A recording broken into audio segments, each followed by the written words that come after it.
Hello বন্ধুরা, নীলুর mini style ব্লগে আরও একটি নতুন ভিডিওর সাথে তোমাদেরকে স্বাগত। বড়োদেরকে জানাই প্রণাম আর ছোটোদেরকে জানাই অনেক অনেক ভালোবাসা।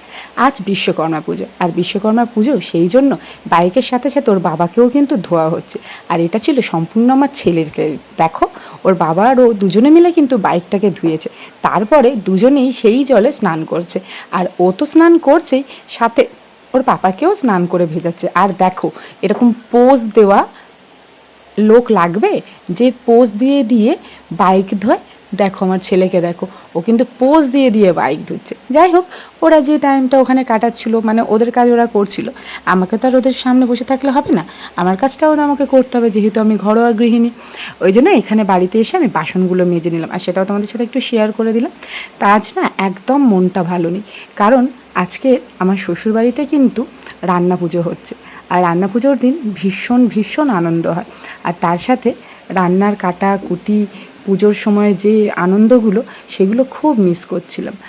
বিগত 1 বছর হলো আমরা ভাড়া বাড়িতে চলে এসেছি, আর আজকের দিনে ওখানে না থাকতে পারার যে কষ্টটা, সেটা কিন্তু অনুভব করছি। আর সবথেকে বেশি, আমার থেকে বেশি কষ্ট পেয়েছে তোমাদের দাদাভাই, কিন্তু সেই মানুষটা মুখে বলতে পারছে না। আর কি করে আমি বলো তো তাকে বলি নিজের মুখে? যাই হোক, তারপরে তোমাদের সাথে একটু দেখালাম আর কি আমার ছেলে কি কি ড্রয়িং করেছে। এই দেখো, এই ড্রয়িংগুলো ও করেছে, মানে ওকে সকালবেলা পড়তে বসতে বলেছিলাম, ও এই ড্রয়িংগুলো করেছিল। ঠিক আছে, এই ড্রয়িংগুলো করা, আমি ওকে বারবারই বলছিলাম যে এই ড্রয়িংগুলো করেছো ঠিক কথা, কিন্তু তুমি কালারগুলো সুন্দর করোনি। আর একটা হোমওয়ার্ক বাকি ছিল বলে আমি বলছিলাম তুমি হোমওয়ার্কটা কিন্তু সুন্দর করে কমপ্লিট করোনি। যাই হোক, তারপরে ওকে স্নান করিয়ে নিয়েছিলাম, ওই পুজো দেওয়ার মানে ওদের গাড়িটা পরিষ্কার করার পরপরই ওকে স্নানটা করিয়ে নিয়েছিলাম। আর খাটটার যে অবস্থা দেখতেই তো পাচ্ছ, তো সেটাকে আমি গুছিয়ে নিলাম। আর আদার্স ঘরের কয়েকটা কাজ কমপ্লিট করে আমি কিন্তু এবার স্নান করে দেবো। তার আগেই কাজটা করছিলাম, যেটা ও যে বই খাতাগুলো ছড়িয়ে রেখেছে, সেই বই খাতাগুলোকে আমি আগে ক্লিয়ার করে দিচ্ছিলাম। আর ওই দেখো, পেছনে আসছে আমার দিদির ছেলে, ও একটা কথা বলার জন্য এসেছিল, তো আমি কাজ করছি দেখে ও চলে গিয়েছিল। আর এইদিকে দেখো, খাটটাকে ঝাঁটিয়ে নিলাম, যেহেতু বাচ্চারা খাটের উপর পড়তে বসলে দেখবে নানান রকমের ধুলো হয়, যার জন্য খাটটাকে ঝাঁটিয়ে নেওয়াটা প্রয়োজন। আর সেই জন্য খাটটাকে আমি ঝাঁটিয়ে নিলাম, খাটটাকে পরিষ্কার করে বেড কভারটাকে টান টান করে নিয়ে সোজা চলে গেলাম স্নানে। আর স্নান করার পর যে কাজটা আমাদের গৃহিণীদের প্রত্যেক দিনে থাকে, সেটা হলো পুজো দেওয়া। আর এই দেখো, আমি কিন্তু পুজো দিয়ে নিচ্ছি। আর হ্যাঁ, তোমরা যেন আবার ভেবো না আমি বাম হাতে পুজো দিচ্ছি, ক্যামেরার অপোজিটটা সবসময় ডান হাতটা মনে হয় যেন বাম হাত, আর ওই জন্যই আমার হাতটা কিন্তু বাম হাত লাগছে, কিন্তু আমি বাম হাতে পুজো দিচ্ছি না, আমি কিন্তু ডান হাতে দিচ্ছি। এটা সবাই নিশ্চয়ই জানো, তাই না? যাই হোক, পুজোটাকে দেওয়া হচ্ছে, আর ফুলগুলো সাজাচ্ছিলাম। মা বলল আজকে যেহেতু বিশ্বকর্মা পুজো, সাথে রান্না পুজোও আছে, মানে মা মনসার পুজো আছে, সেই কারণেই বাড়িতে আজকের যে ফুল গাছগুলোতে অনেক অনেক ফুল পাওয়া যায়, অনেক অনেক ফুল ফোটে, সেইখানে কিন্তু কোনো রকম ফুল ফোটেনি, মানে অল্প পরিমাণে ফুল ফুটেছে।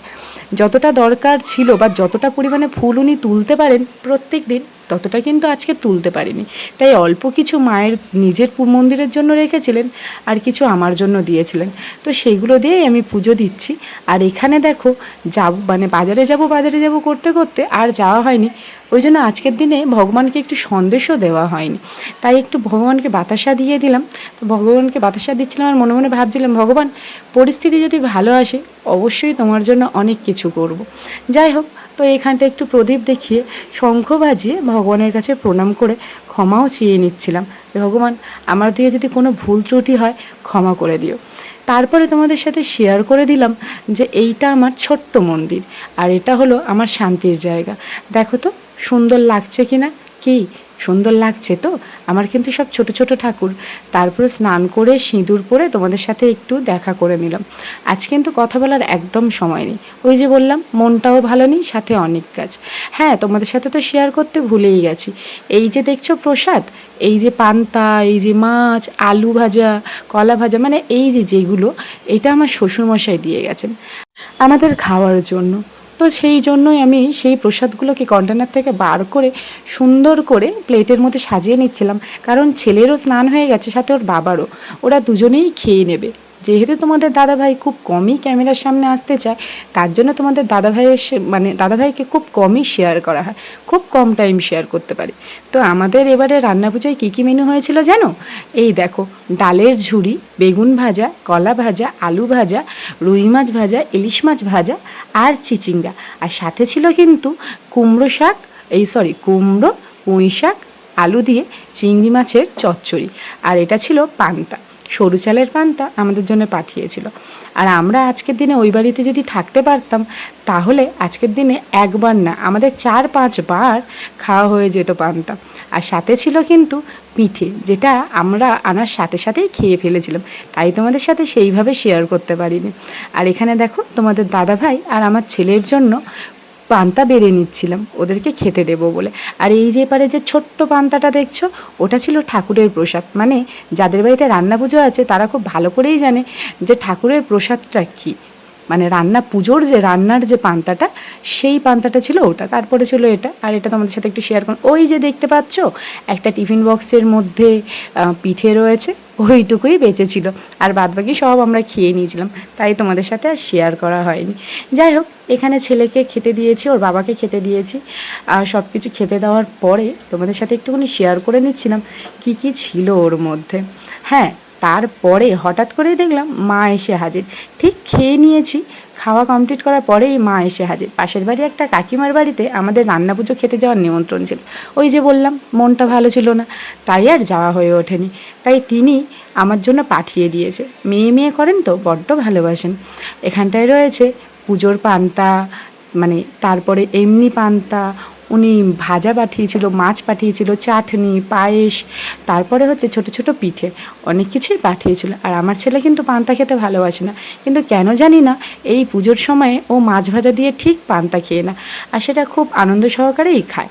আজকে একটু মুখটা ভার ছিল, ও সকাল থেকেই যেতে চাইছিল ওই বাড়িতে, কিন্তু ওই বাড়িতেও যেতে পারিনি, তাই ও মনটা একটু ভার ছিল। তারপর দেখো, খাওয়া দাওয়া কমপ্লিট করে ও মুখটাকে ধুয়ে নিয়েছে। মুখটাকে ধোয়া কমপ্লিট করার পর তারপরে ওকে নিয়ে আমরা রেডি হয়েছিলাম সন্ধ্যেবেলায় একটু বেরোবো বলে। আর এই দেখো, সন্ধ্যেবেলায় চলেও এসেছি বাজার কলকাতাতে। অলরেডি বিশ্বকর্মা পুজো আজকে, আর আমাদের এখনও শপিং করা হয়নি। এটা তো তোমাদেরকে বলেছি আমাদের কোনো শপিং করা হয়নি, তাই শপিং করার জন্য তোমার দাদাভাই, আমি আর আমার ছেলে, আমরা তিনজনেই কিন্তু চলে এসেছি বাজার কলকাতাতে। আর এটা হলো আমাদের গড়িয়াতে, মানে গড়িয়ার একটু আগে।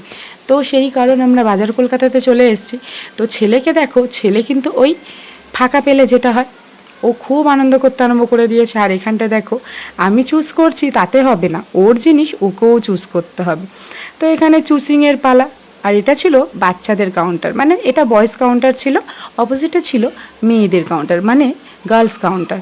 তো এর মধ্যে যেহেতু আমার ছেলে, সেই কারণে আমি এখান থেকে ছেলেদের জামা প্যান্ট দেখছিলাম। প্রথমে তো বুঝতে পারছিলাম না কোনটা ছেড়ে কোনটা ধরি, ওই যে অনেক জিনিস দেখলে চোখ ধাঁধিয়ে যায়, বুঝতেই পারছিলাম না কোনটা ছেড়ে কোনটা ধরি, কোনটা নিই, কীরকমটা নিলে বাবুকে মানাবে। আর প্রত্যেক বছরের দুর্গাপুজোয় আমরা কিন্তু এখান থেকেই শপিং করি, বাজার কলকাতা এখান থেকে, অথবা গড়িয়াহাট থেকে, অথবা বারাইপুর বাজার কলকাতা, এখান থেকে শপিংটা করি। প্রথমে যেতাম আমরা গড়িয়াহাট শপিং মল, যেটা হলো গড়িয়াহাটে যে বাজার কলকাতাটা, সেখানে যেতাম। তারপরে যখন এই বাজার কলকাতাটা মানে ওপেন হলো, তখন থেকে আমরা এখানে আসতে শুরু করেছি।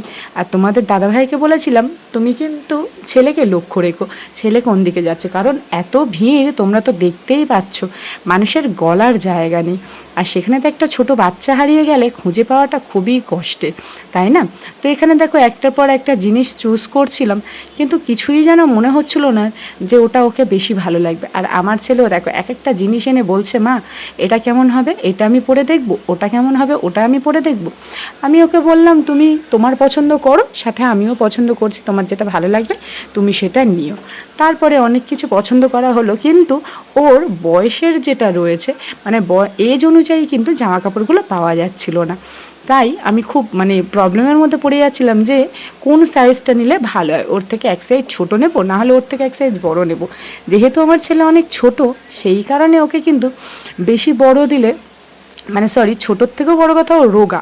বেশি বড় দিলে কি হবে বলুন তো, অনেকটা ঢলঢলে টাইপের হবে, ওটা ওর ভালো লাগবে না। আর ইতিমধ্যে আমার ছেলে কিন্তু লিফটে ওঠার জন্য বায়না শুরু করে দিয়েছে। আর যেহেতু আমি লিফটে উঠতে দিইনি, তাই দেখুন মুখটা কীরকম বেজার করে রেখে দিয়েছে।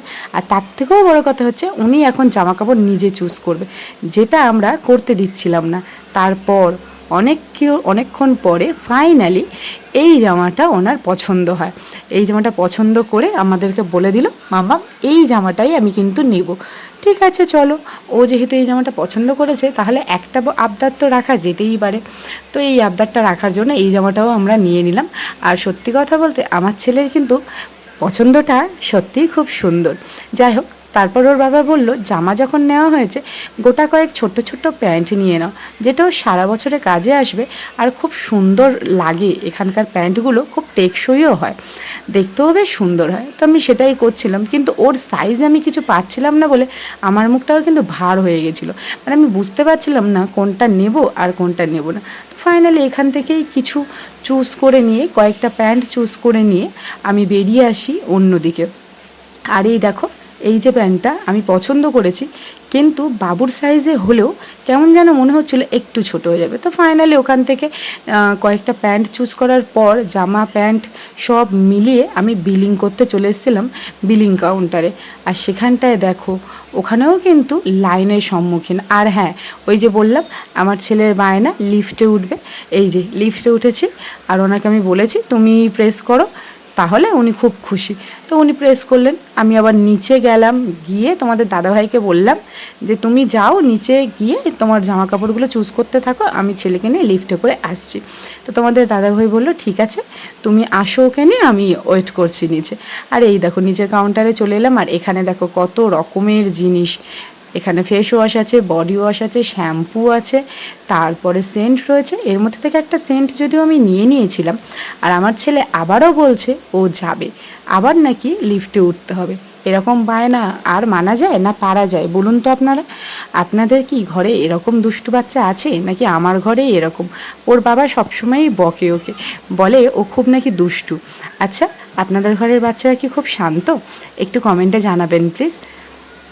যাই হোক, এই জায়গাটা জিনিসটা দেখুন, এই জায়গাটা আর কি আমি দেখাচ্ছিলাম এই কারণে, কারণ এখানটা কিন্তু আপনাদের দাদাভাই জামা কাপড় চুজ করছিল। কারণ আমি ওকে বারবারই বলছিলাম যে তুমি কিছু জামা কাপড় নিয়ে নাও। মানে এটা ছিল জেন্টস মানে জেন্টস পার্ট, মানে ছেলেদের এটা, ঠিক আছে।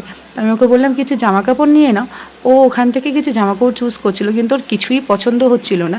আর ওই যে ছেলে বড় হয়ে গেছে, ও কিছু পছন্দ করে এনে ওর পাপাকে দিচ্ছিল। তো সেটা একটু ও চুজ করে মানে নিজের গায়ের ওপর ফেলে দেখছিল, বলছিল দেখো তো কেমন লাগছে।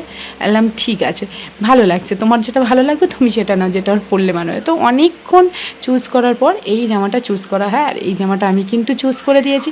জিনিসটা কেমন হয়েছে অবশ্যই কিন্তু কমেন্টের মাধ্যমে জানাবেন। আর এই যে ট্রায়াল রুম ছিল, ট্রায়াল রুম থেকে জামাকাপড় চেঞ্জ করে আসার পর আমার ছেলেকে দেখলাম ওর এই লাগেজটা খুব পছন্দ হয়েছে। বলছে মামা এই লাগেজটা আমাকে কিনে দাও। আমরা বললাম তুমি একটু বড় হও, তারপরে তোমাকে এই লাগেজটা কিনে দেবো। তো লাগেজটা কিনে দেওয়ার কথা অনেকবার বলেছিল, কিন্তু আমরা দিইনি। তারপরে শপিং শেষ করে আমরা গিয়ে পৌঁছেছিলাম ফেলুদা খাওয়ার জন্য। কি ফেলুদা মানে কিন্তু পরীক্ষায় ফেল করলে আমরা যাদেরকে ফেলুদা বলি সেটা কিন্তু না, এটা ছিল ফালুদা, ম্যাঙ্গো ফালুদা। আর তোমাদের দাদার রিকোয়েস্টে আমিও ফার্স্ট টাইম কিন্তু ট্রাই করে নিলাম। আর আমাদের দুজনের জন্য নিয়েছিলাম, কারণ ছেলে খাবে না বলছিল। আমার থেকেই কিন্তু ছেলেকে একটু শেয়ার করে দিয়েছিলাম। আর এই দেখো, তারপরে আমি আর আমার ছেলে দুজনে শেয়ার করে খাচ্ছিলাম। ছেলে কিন্তু বলল বেশ ভালো খেতে। আর তোমাদের দাদা ভাইয়ের অবস্থা দেখো, কতটা ধৈর্য দিয়ে খাচ্ছে, আর এতটা ভালো লেগেছে ওর যে ও বলেছে আরও একবার খাবে। যাই হোক, আজকের মতো কিন্তু এখানেই শেষ করলাম ভিডিওটা, কারণ অনেক রাত হয়ে গেছে। এরপরে দেখা হবে নেক্সট অন্য একটি ব্লগে। আজকের মতো টাটা বন্ধুরা, শুভরাত্রি।